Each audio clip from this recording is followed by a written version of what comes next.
কাছাড় জেলা প্রশাসনের উদ্যোগে এবং বরাক উপত্যকা আঞ্চলিক জনসংযোগ বিভাগের সহায়তায় জাতীয় প্রেস দিবস পালন হলো শিলচরে।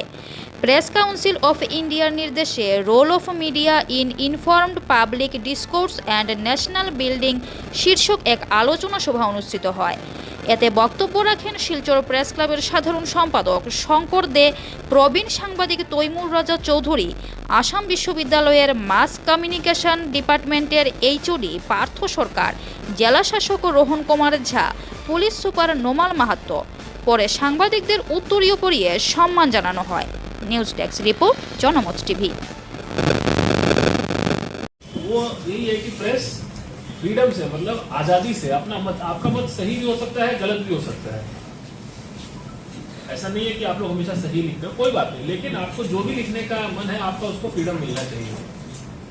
लेकिन इस फ्रीडम का एक कॉस्ट होता है। कभी कभी जो हम लिखते हैं उससे समाज पे अच्छे से ज्यादा बुरा असर हो जाता है। वो बस मेरा आपसे निवेदन है कि जो आप लिखें उससे ये देखें कि समाज का उससे हमेशा कुछ बेटरमेंट हो। जैसा ये बोले कि जो भी आता है उस पर अगर एक्शन पर रिएक्शन नहीं होगा तो लिखने का क्या फायदा है। तो और जैसा हम लोग सुनते थे 90s में हम लोग बोलते थे ऑयल इज करेंसी, 90 के दशक में लोग बोलते थे कि तेल ही आज के डेट में क्या इंफॉर्मेशन इज करेंसी, और आप लोग सब इंफॉर्मेशन कैरियर है ना। आप देखिए ट्विटर का बात भी ये बोले 44 बिलियन में खड़ा। ट्विटर को क्यों कोई 44 बिलियन देगा? क्योंकि अभी सबको इंफॉर्मेशन चाहिए। This is the age of information. Google, Facebook, Twitter ये सब इंफॉर्मेशन ही तो कलेक्ट करते हैं, अपने यूजर्स की इंफॉर्मेशन कलेक्ट करते हैं, इसीलिए इनका वैल्यूएशन भी इतना हाई है। तो इंफॉर्मेशन आप लोग के पास है और इंफॉर्मेशन पहुंचाने का काम आप लोगों का है। तो जो टॉपिक है आज का, role of media in informed public discourse, मतलब क्या होता है? डिस्कोर्स मतलब होता है कि एक थॉटफुल बातचीत। जैसे बातचीत दोस्त लोग के साथ करते हैं वो डिस्कोर्स नहीं हुआ, that is a discussion, that is a conversation. एक थॉटफुल बातचीत जिसमें आप कुछ कुछ फैक्ट देते हैं, कुछ कुछ तथ्य देते हैं, वो होता है डिस्कोर्स। तो मेरे हिसाब से तो सबसे इंपॉर्टेंट रोल तो आप ही लोगों का है। हम लोग एक सभा में 100 लोग को, 1000 लोग को बोल पाएंगे, पर उसके 100 से जो 10 लाख लोग, सिलचर का आबादी आज की डेट में 22 लाख है अप्रोक्सीमेट, तो ये 22 लाख लोगों तक तो आप ही पहुंचाते हैं। तो मीडिया का रोल सबसे इंपॉर्टेंट है। मीडिया ही है वो चैनल, सॉरी कचार डिस्ट्रिक्ट, हम लोग सिलचर का ही आदत लग गया, मतलब कचार डिस्ट्रिक्ट का आबादी जो 22 लाख है, तो आप ही लोग हैं वो चैनल जो सारा इंफॉर्मेशन जो है लास्ट जो हमारा स्ट्रेटा ऑफ सोसाइटी है, जिसको किसी के पास एक्सेस भी नहीं है, किसी के पास एक्सेस है तो पैसा नहीं है रिचार्ज करा पाए या अखबार खरीद पाए। पर एक चीज तो आप लोग मानिएगा कि आज के दिन में सबके पास इंटरनेट है, मैक्सिमम लोगों के पास इंटरनेट है, क्योंकि internet India is one of the cheapest as far as the cost of internet goes. 1 GB का जो यहाँ कॉस्ट पड़ता है वो US UK से बहुत कम है, हार्डली 1% या 2% कॉस्ट। तो ये जो नया मीडिया आ रहा है जो फोन पे, मतलब सोशल मीडिया जिसको आप बोलते हैं, या फिर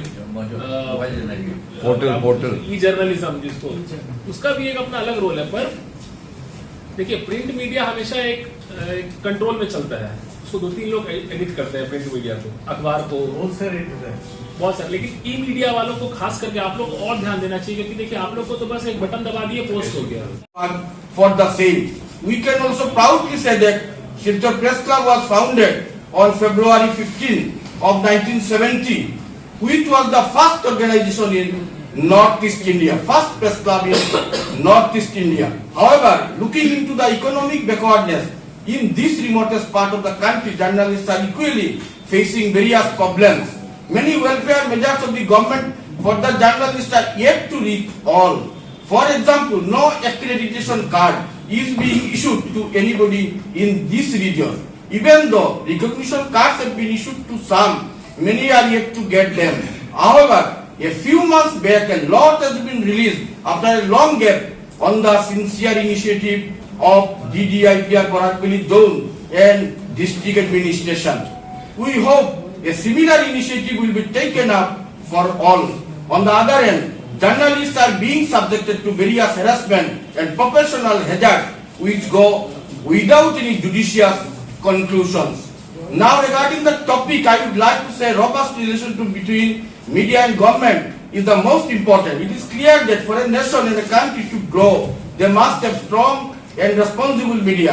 The purpose of journalism is to seek the pros and cons of any fact for the public interest, which is not always delightful for the ruler. In fact, the media touches almost every aspect of our public life. With about 1,44,000 registered newspapers and periodicals, more than 900 permitted private satellite channels, and ever-growing new media, it is the fastest growing sector in India. As such, there is a fast growing need for educated and skilled workers in different media sectors. On the contrary, nation building is the process whereby a society of people with diverse origins, histories, languages, cultures and religions come together within the boundaries of a sovereign state with a unified constitutional and legal dispersions. A national public education system and integrated national economy share symbols of united strength. Even though we dream of such a nation, we also feel that there are much factionalism and isms, identity politics, etc. play opposite to our democratic values.